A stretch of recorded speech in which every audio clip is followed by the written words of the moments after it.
L'utilisation du 49.3 il n'y a pas très longtemps a révélé des fragilités dans la majorité.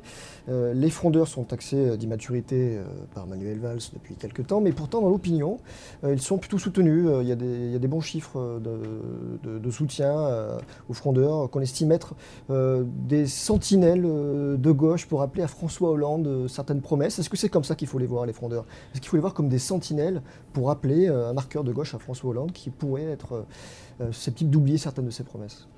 Moi, je crois que ce sondage, il marque surtout une chose, c'est que les Français sont attachés au pluralisme et au fait qu'il y ait, y compris dans tous les partis politiques, euh,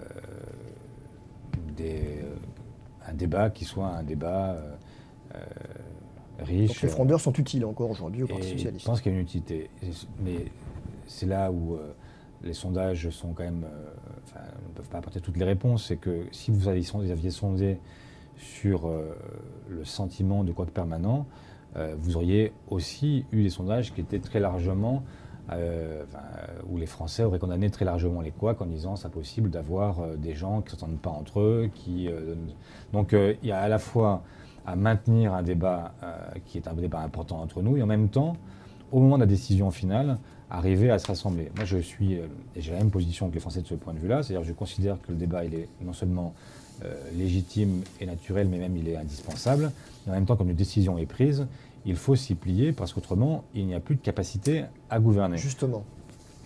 Le bureau national du PS dit aux frondeurs qu'il y aura des conséquences s'ils ne votent pas les textes du gouvernement. Quelles peuvent être ces conséquences? Est-ce que c'est sur les investitures, une exclusion du parti, un carton jaune puis un carton rouge? Qu'est-ce qu'on peut faire à l'égard de députés qui ne votent pas selon la ligne du parti ou du groupe? La panoplie est large, comme vous venez de le rappeler.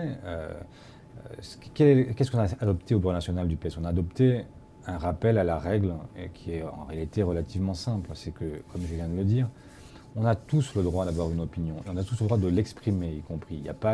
C'est pas un monolithe. Il ne s'agit pas de transformer les socialistes en caporaux, adjudants et hommes de base. Justement, le député, l'élu, il rend des comptes à ses électeurs et non pas au parti politique. Comment vous expliquez ce... Il rend des comptes, à ses électeurs et en même temps, il a aussi à rendre des comptes à son propre parti au sens où le travail que nous réalisons est un travail collectif. Aucun député individuellement n'a la capacité à faire avancer un pays. Et donc ça suppose à un moment donné de se regrouper, de mutualiser nos forces et nos faiblesses pour pouvoir arriver à quelque chose.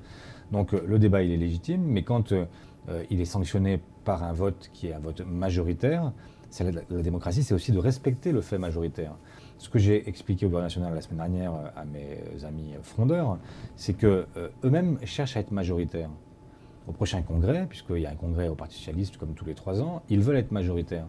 Mais ça sert à quoi d'être majoritaire si demain, ils n'ont pas la garantie, une fois majoritaire, que, y compris la minorité, suivra la majorité? Dans ces cas, ça veut dire que la gauche n'a plus jamais de capacité à diriger, puisque vous aurez toujours une petite minorité qui sera la charnière et qui empêchera la majorité de diriger.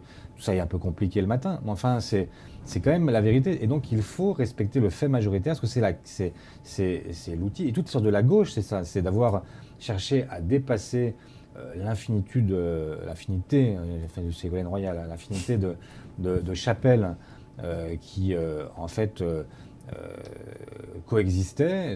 Et l'œuvre originelle de Jean Jaurès, c'est d'avoir réussi à regrouper ces familles qui étaient très disparates.